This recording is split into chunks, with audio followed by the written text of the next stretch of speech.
क्योंकि अब एक बड़ी खबर अपने दर्शकों को बता दें कि ईरान के हमले को लेकर अलर्ट जारी किया गया है। दोहा में भी लगातार कहा जा रहा है कि एक बड़ा अलर्ट जारी किया गया है। दोहा में भी आपको हमने इससे पहले दुबई की खबरें दिखाई थी, हमने आपको बहरीन के बारे में इनपुट बताया था। अब दोहा को लेकर भी अलर्ट जारी किया गया है। कहा जा रहा है कि ईरान की तरफ से बड़े हमले हो सकते हैं। इसको लेकर लगातार सायरन बज रहे हैं, इसको लेकर लगातार अलर्ट जारी किया गया और ये इसलिए किया जा रहा है क्योंकि मिडिल ईस्ट के तमाम बड़े बेसिस पर ईरान के तरफ से बड़े हमले होने की आशंका है और ईरान ये बात कह चुका है कि वो उन हर इलाकों में टारगेट करेगा जहां से ईरान पर हमले करने के लिए अमेरिका ने बेसिस का इस्तेमाल किया हो। सुना देते हैं, वहां पर देखिए सायरन इस वक्त बज रहे हैं, अलर्ट जारी किया गया है।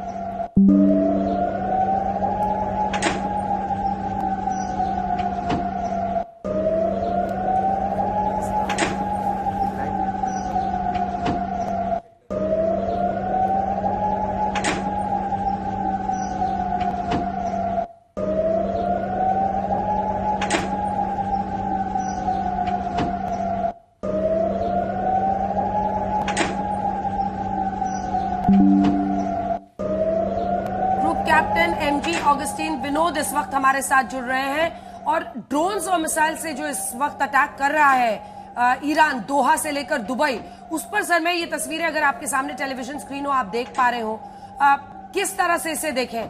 क्योंकि कई जगहों पर दुबई में इस बात पर चर्चा पहले भी हुई कि रिहायशी इलाकों में गिर रहा है। तो भाई दुबई से तो 150 किलोमीटर अबू धाबी, उससे भी आगे 100 किलोमीटर अमेरिकन बेस है, वहां हमला ना करके रिहायशी इलाकों पर कर रहे हैं। तो ये मतलब प्रिसिशन फेलियर है या इंटेंशनल है कि दहशत फैलाया जाए लोगों के बीच में और इस आग को मध्य पूर्व के देशों में भी इस युद्ध के ताप को महसूस कराया जाए? अंजना जी धन्यवाद बुलाने के लिए। मैं दर्शकों को एक चीज समझाने की कोशिश करूंगा, आपको भी।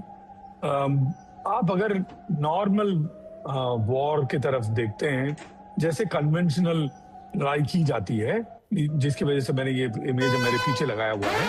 कन्वेंशनल वॉर अंजना जी कैसे किया जाता है? पहले आप एक सेकंड आपको टोक रही हूँ सर, बहुत बड़ी खबर आ रही है, ईरानी सेना के चीफ ऑफ स्टाफ की मौत हो गई है। मैं लौटूंगी, आप विस्तार से समझाइएगा।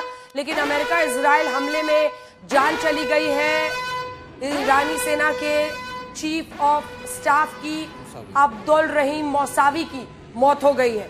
तो ये कितना भी लगे, लेकिन लारजानी जिंदा है प्रणय। तो लारजानी भी शांत बैठने वाला इंसान तो दिख नहीं रहा है, लेकिन तो चीफ ऑफ स्टाफ की मौत एक और कामयाबी बिल्कुल। और चीफ ऑफ ये अब्दुल रहीम मौसावी जो हैं, इन्हें 12 दिन की वॉर के बाद ही नया चीफ बनाया गया था। और अगर आप देखें कि आईडीएफ ने जो तस्वीर जारी की है कितने लोगों को मारा गया है, उसके अंदर अयातुल्लाह खमनेई तो खैर है ही बड़ा नेता, लेकिन उसके साथ साथ जो top tier of the leadership है आईआरजीसी की, उसको टारगेट किया गया है, उसे खत्म किया गया है। यानी ईरान में अगर आप देखें तो बीते 6 महीनों के दौरान, 7-8 महीनों के दौरान दूसरा बड़ा झटका है कि top tier of the leadership जो है उसको टारगेट किया गया है, उसको एलिमिनेट किया गया है। बड़ा झटका सुपर टॉप को इस बार खत्म कर दिया ना। सुपर टॉप के साथ साथ जो मिलिट्री लीडरशिप है, जिसके पास कमांड एंड कंट्रोल सिस्टम होता है, जब आप किसी भी मिलिट्री स्ट्रक्चर के अंदर लीडरशिप को, क्योंकि कई फैसले लीडरशिप के लेवल पे ही तय होते हैं, जो स्ट्रक्चर्स वहां से आते हैं, उसमें अल्टरनेटिव स्ट्रक्चर आप खड़ा करें, किसी को डेजिग्नेट करें, वो ब्रीफिंग ले। कुछ ब्रीफिंग जो होती हैं वो नीड टू नो बेसिस के ऊपर होती हैं, हर व्यक्ति उसमें इन्वॉल्व नहीं होता है। तो आप अगर वो लीडरशिप खत्म कर देते हैं तो एक लीडरशिप का क्राइसिस होता है, एक वैक्यूम होता है। उसमें जो है नीचे जो कमांड एंड कंट्रोल सिस्टम होता है उसमें कंफ्यूजन पैदा होता है, किससे इंस्ट्रक्शन लेना है, कौन इंस्ट्रक्ट करेगा, वो कमांड किसके पास है, वो ट्रांसफर हुई या नहीं हुई। बिल्कुल। और यहीं पर एक डेड एंड आएगा, या जिस तरह से लारजानी आगे बढ़ते हुए दिखाई दे रहे हैं, वो खुलकर धमकी दे रहे हैं, ईरान के स्पीकर भी दे रहे हैं, क्योंकि ईरान के लिए भी देखिए आर पार की लड़ाई है, उसकी स्ट्रैटेजी साफ है, मध्य पूर्व के देशों में फैलाओ, उनको भी इसकी ताप महसूस कराओ। वो अमेरिका को भी डायरेक्टली कन्फ्रंट कर रहा है, क्योंकि खamenei की मौत के बाद अब वो देख रहे हैं कि इस्फहान से लेकर तेहरान में सड़कों पर लोग भारी तादाद में पहुंच रहे हैं। लेकिन ग्रुप कैप्टन विनोद, मैं आपके पास आऊं उससे पहले एक बार जल्दी से तस्वीरें आशुतोष हमारे सहयोगी न्यूज रूम से दिखा रहे हैं। आशुतोष। अंजना, पूरी ले जो होते हैं ना, एक टॉप लीडरशिप है, मिलिट्री लीडरशिप, और उसके नीचे ये तैयारी जो ईरान की थी, क्योंकि ये पता था युद्ध होगा, उन्होंने पूरी लाइन देखे। अयातुल्लाह खामनेई सुप्रीम लीडर, पहला शिकार, पहला निशाना अमेरिका और इजराइल के साझा ऑपरेशन में। तो ईरान के वो बड़े नाम जिनके इस हमले में मौत हुई है, उसमें सबसे पहला सबसे बड़ा नाम Ayatollah Khamenei, supreme leader of Iran, जिनकी मौत के 21 घंटे के बाद ईरान ने औपचारिक। दूसरा अमीर नसीरजादे, ये रक्षा मंत्री, अब सोचिए जिसको पॉलिसी इंप्लीमेंट करनी थी, जिसको ये तय करना था हमले कहां होंगे, उनको भी इस हमले में मारा गया है, वो भी मारे गए। ईरान के वो बड़े नाम जिनकी मौत हुई, इनमें दूसरा नाम अमीर नसीरजादे, जो कि ईरान के रक्षा मंत्री, और संभवतः ये उस समय कंट्रोल कमांड सेंटर में ही थे जब कल 10:15 बजे जहां पर मिसाइल से हमला हुआ। इन बड़े नामों में आखिर अगला कौन है? देखिए, Mohammad Pakpour, IRGC commander in chief को भी मार दिया गया। यानी रक्षा मंत्री के बाद जिसको स्ट्रैटेजी बनानी थी, थर्ड लाइन ऑफ डिफेंस हो सकता था, थर्ड लाइन ऑफ स्ट्रैटेजी, उसमें तीसरा नाम Mohammad Pakpour, IRGC commander in chief,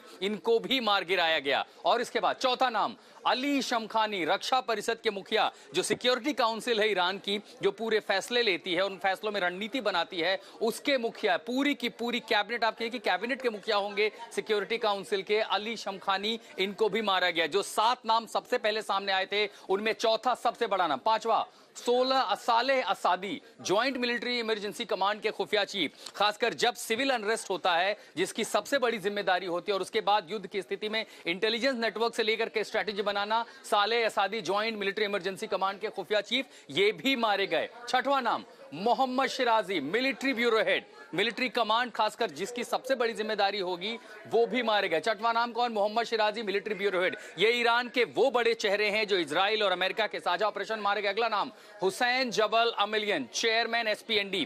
ये वो इंस्टीट्यूट है जो दरअसल परमाणु एनर्जी के साथ साथ जो बायो वेपन ईरान का है, उसकी जो इंस्टीट्यूशन है, ये उसको हेड करते हैं हुसैन जबल अमिलियन, SPND। यानी ईरान का जो सबसे बड़ा प्रोग्राम जिसको खतरा अमेरिका मानता था, वो था न्यूक्लियर और बायो वेपन। अब अगला नाम रेजा मुजफ्फरी नियाम, पूर्व चेयरमैन SPND। ये भी उसी संस्था से जुड़े हुए जो ईरान के बायो वेपन तैयार करती थी, साथ ही न्यूक्लियर प्रोग्राम से जुड़े हुए थे। रेजा मुजफ्फरी निया, पूर्व चेयरमैन। इसमें अगला नाम इस फहरिस्त में जिसको ईरान और इजराइल के साझा ऑपरेशन में ढेर कर दिया गया। इन तमाम चेहरे, ये वो तमाम चेहरे हैं जो ईरान का भविष्य तय करते थे। पिछले 1 सालों में जितने भी हमले ईरान ने किए हैं या ईरान पर हुए हैं, उसको जवाब देने से लेकर के आगे की तैयारियां, ईरान की जो असला है उस ताकत को बढ़ाने में इन लोगों का सबसे महत्वपूर्ण योगदान था।